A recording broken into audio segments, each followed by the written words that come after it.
Oh, sweet jester. If you come out now, I promise you aren't going to get it. I swear, this feather will stay within a 10 centimeter distance away from your body. I definitely won't tickle you with it as soon as your back is turned. Scout's honor. No, Empress's honor. You're going to deny the word of the Empress, you treasonous little... Oh, General. Pleasant to see you out and about the castle. See, I assume that, with all the time you spent in the war room, proposing the skinning of babies for your war chums, you had sprouted roots. What a silly mistake for a girl to make, yes, but please keep in mind that this girl is your boss until I am spoken for. It's what Father always wanted, if you recall. For me to rule in his absence as if I were his son. Would you truly go out of your way to deny the word of your oldest and only friend? We both know your temperament very well. I have become long since acquainted with it. And we both know my father's temperament. The fact that you haven't wrung his neck out yet just proves that any friend you've had before him is now a blood splatter on the wall, or that babies who haven't weaned are less attached than the both of you. Look at us. Seems we both attached ourselves to fools. Isn't that funny? Huh? Huh? Huh? Now, if you excuse me, I have to find my fool. They've got a little date with a 10-inch feather, and, dare I say it, I think that's the date they're gonna run the bases on. I'm sure you and my father got up to the same sort of horseplay in your youth with your little wooden swords and tiny knives, so, if you do not mind, do not keep me from my warpath. This is your cue to let me pass. Ha! Ha! Looks like we both screwed up. Wouldn't you know it? How silly of us. Let's try that again. What? No. What? Behind my... Huh. I see. I see what you're doing. The spring festival is coming up, and you're trying to make sure that my laugh is up to snuff. I want to displease those smiling gods above, always so amused with our petty little games. Ha! Ha! Ha! Well, let me just give you a humble critique as the target of such ridicule. I don't think it's very funny. I think your sense of humor is a twisted game, a labyrinthian manifestation of ill-intended self, and ergo, not funny. Didn't laugh. Haven't laughed. And you won't make me. You should really know better by now. Especially with your proclamation, an arranged marriage. How very dark of you to insinuate that as nothing more than a giddy little fool's errand. You're kidding. You're kidding. You're not kidding. And you have no right.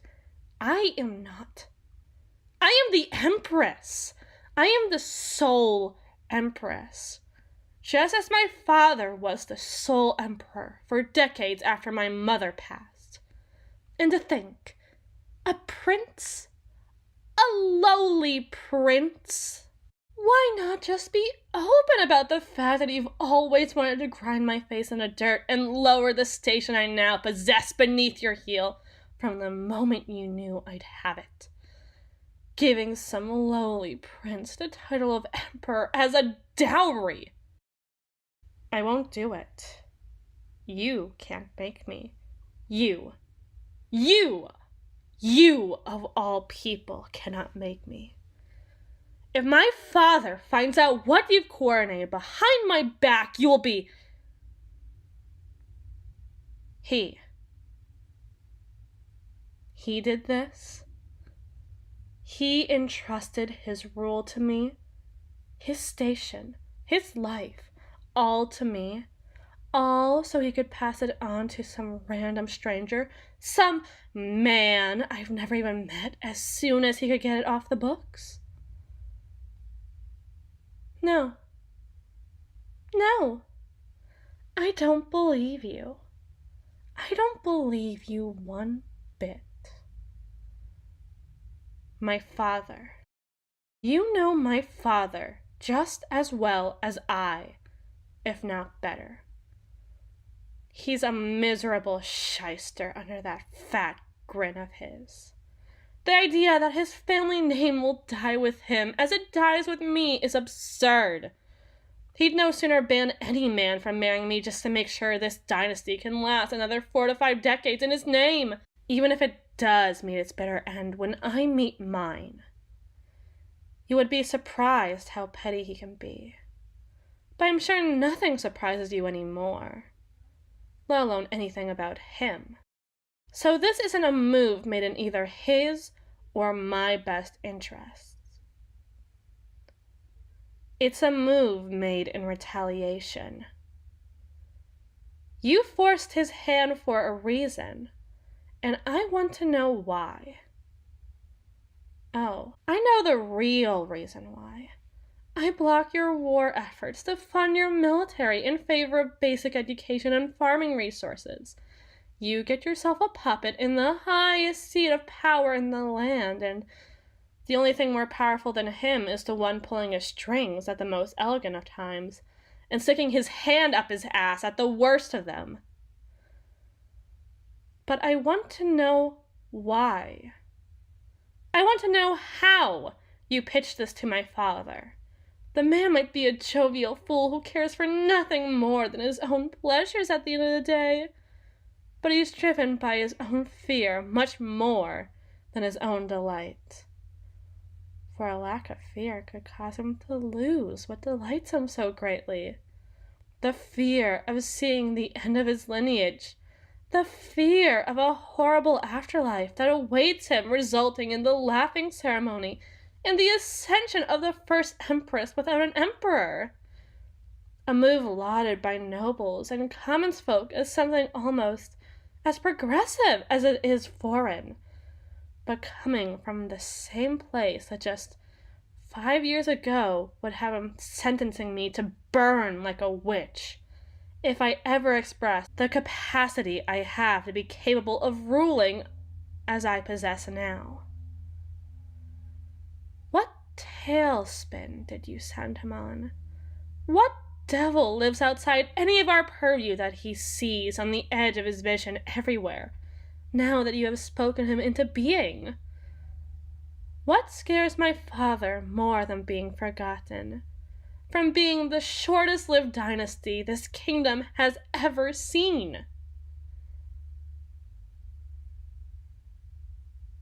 The jester. You scared him with thoughts of the jester. My jester. My sweet friend. The jester. The laughing fool's afraid of clowns now? Oh, be careful. My sweet little jester might sneak up on him, and the only way he would know before it's too late is the many clanging bells that are attached to their body at all times. Better hope my sweet little clown doesn't guess what number he's thinking of, or tell a joke that he definitely doesn't already know the answer to. He better run on the off chance that the dear jester just doesn't happen to land a pratfall at every 500 steps, or smash a pie in his face. Who knows what dastardly evils my sweet little clown could concoct? General, elaborate. Is the old man really so scared of me finally having a friend? You scared him off with the thoughts of our closeness. Well, aren't you the happy little hypocrite? It's not a victimless crime when I go out of my way to imply that I believe that you and my father could have been bedfellows at a time. I know it's not a victimless crime because I'm the one who has to consider my father in such a context. Never mind what it could mean for my dear sweet mother. May the sweet laughter of the smiling god send her well into her eternal sleep. But I guess time went on and little Sydney grew up. I take it the stories stop. The ones of the knights with their little wooden swords and their hobby horses. And I suppose I'm supposed to sympathize with you now? That we too, not alike in dignity, but alike in tragedy, where the distance of class is such a tall mountain to climb, that to even be so high, you'd both have to die to be anything close to equal? Separate, but inseparable. Two sides of the same coin, a generation apart. And I say, why should I? You choked. You choked. You're in love with a man who only loves one thing more, and that's his own indulgences. Sweets and wine and laughter and sex. With so much gold left in his stores after a lifetime of spending, you'd think he melted down the sun. If he didn't indulge in you first and foremost, either you didn't let him, or he never wanted you as much as you thought he did. As much as you wanted him to.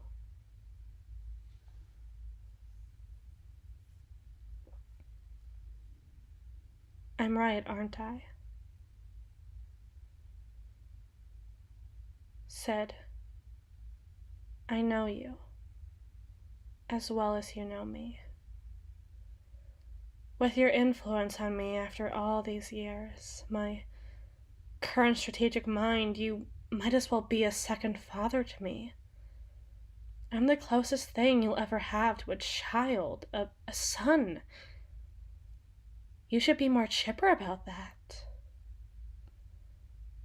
Because I intend to chew, rip, rend to shreds at the moment where you choked, where you hesitated.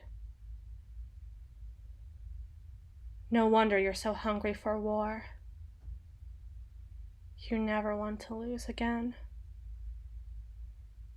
How fortuitous, like somewhat father to another's daughter, that I feel the exact same way.